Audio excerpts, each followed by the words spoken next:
Hi there, in this video, I will give you a quick guide on how you can add a code in Framer. So yeah, listen carefully to each step that I will be explaining because I will describe everything clearly so you can follow along even if your screen looks a little different. So before starting, make sure that your project is open in Framer, and now you will have to click insert, which is right here, and then you will search for code or code black, and then just go ahead and click on that.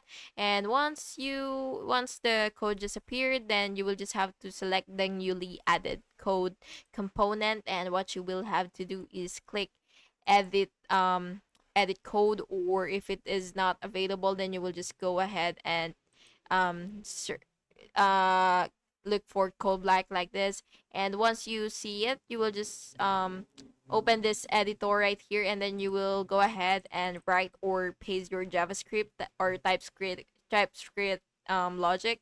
And then next you will just have to preview it, and then so that you will be able to test your code live in the project.